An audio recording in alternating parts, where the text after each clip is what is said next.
Hi everyone, this is Katie here. This video is about the trades being placed for the week of August 25th to August 29, 2025. So let's take a look at the portfolio before we dive into the trades that has been placed. So let's see. For the week, it's a 1.54% gain for the portfolio.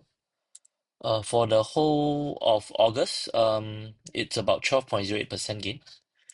Year to date for 2025, it's about 85.97%. And since inception, when I start trading, it's about 306.04% versus the Nasdaq 64%. So let's take a look at the trades being placed here.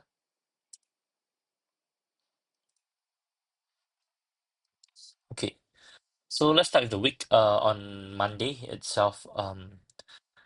Basically, Google has been uh, stacking up the strike price of Google from 195 to 200 because Google is on a bullish run here.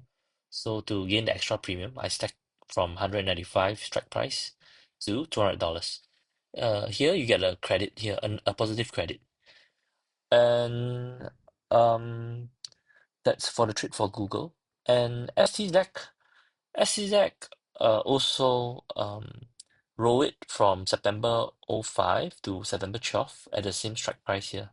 I think it's the same strategy because of the extrinsic value has eroded for STZ.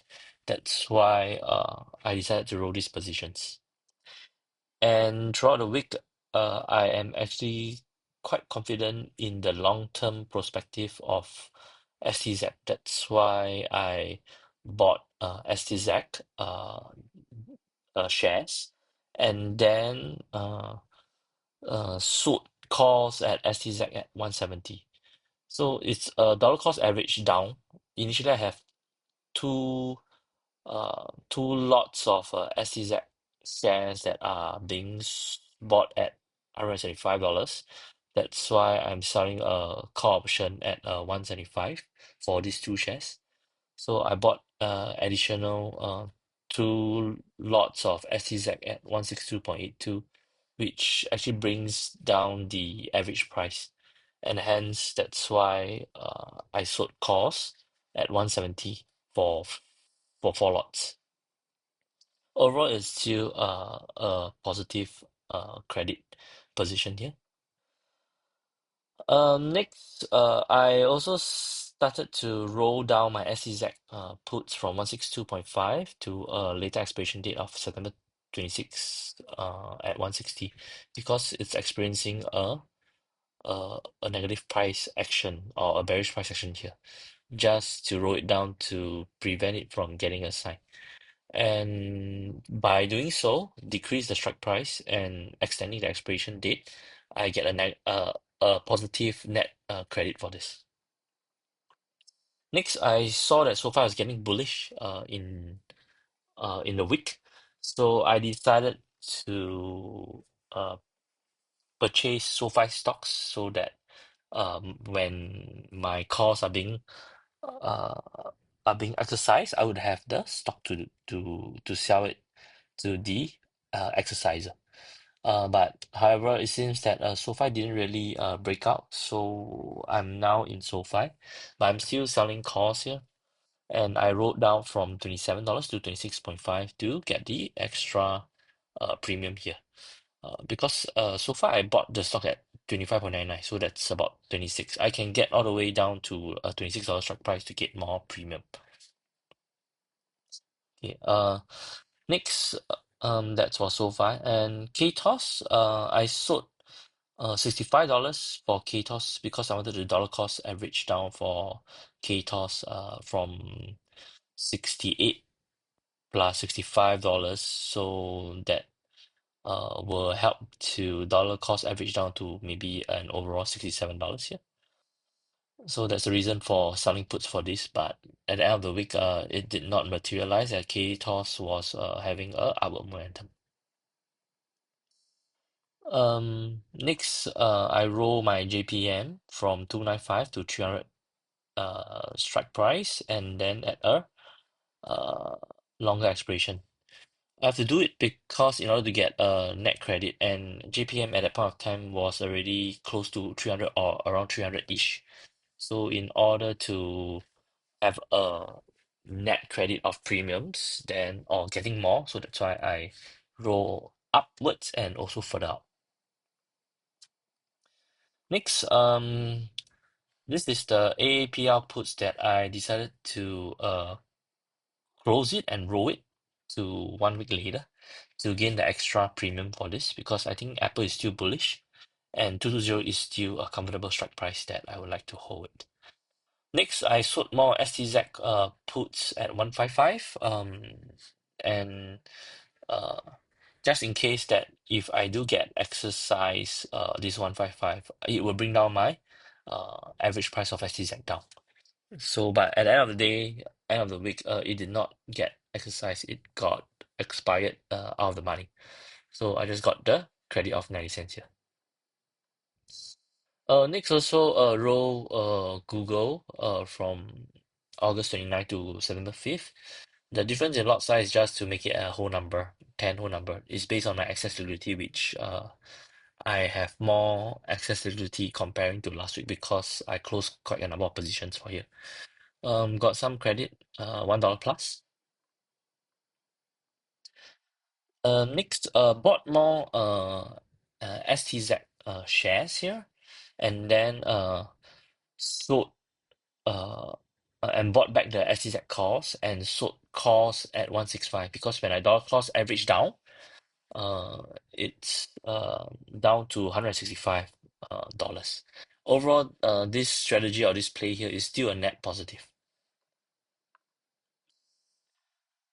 Next, I also bought back Apple, about 50% of it, because it has already the the value or the has already eroded to a comfortable price that I can purchase back. And this frees up more accessibility. Next, I sold all my IBKR shares here, because these are shares that were given to me free of charge as I was using my friend's referral link. And it's time to sell it away to have that extra fund to put into other trades here. Next, sold more puts for SCZ 152.5 with the intention of actually getting it if it really does get the sign. This will further bring down the average price of SCZ. Why I'm into SCZ because Buffett is holding it in his portfolio. So I'm just copying his trades, and probably he has already done his homework, and I'm just following what he's doing. And next, AAPL, I bought back AAPL September 5, 220, and roll it to September 12, 1 week later, gain the extra premium of 62 cents here. Same goes for calls for KTOS because KTOS got below $68, and on a Friday I don't think it will expire in the money, so I just roll it 1 week later. So got about $1.16 credit here. And KTOS I sold more puts at 64 because I wanted to have an average price of 66 here. So got a credit of 75 cents here. And I sold more Google puts by rolling it. Not I think I wrote Google puts 1 week later, not sold more, and because Google is quite bullish, and I wanted to hold the options position here, so got some net positive credit in premium here. And PDD I close it because it has the price to buy back has already decreased down to a very low price, and also I want to get out of PDD because it's experiencing a negative price action here. Sold more KTOS puts here at $64 just to bring down KTOS to a lower price. I'm very bullish on KTOS. It's a defense sector, and this is just to diversify my portfolio. So as you can see, I bought closed PDD puts here at a debit of 1.64, but to compensate that, I sold more Google puts here at 2.28. Overall, it's still a net credit. So it's just changing my positions from PDD into Google. Last but not least, I had quite a number of excess liquidity, so I sold more puts for CRM here, and there's earnings release next week. That's why the premium is quite high. Nevertheless, I'm prepared to hold CRM regardless of the earnings, whether is it a good earnings or bad earnings. I'm prepared to hold this because of the intrinsic value. Now it's very undervalued for CRM. That's why I'm into this stock here. And over the weekend, GDXJ, as expected, it got in the money and it got called away. So getting back some cash here. And KTOS and STZ expired out of the money here. So I think now my access security has bumped up here. So next week, I probably would want to uh, open more positions just to bring down my excess liquidity and to optimize it. So currently my excess liquidity is about 33% of my NLV here. So I try to hit 25% a sweet spot for that. And that means that I can have more trades to place and get more premium. Also next week, next Monday is a holiday, so that's only 4 days of trading, which is good for us because we are in the option selling game here, and hence with the 3 days, 2 days in the weekend and 1 day holiday, I'll gain the extra 3 days of premium for selling options to others.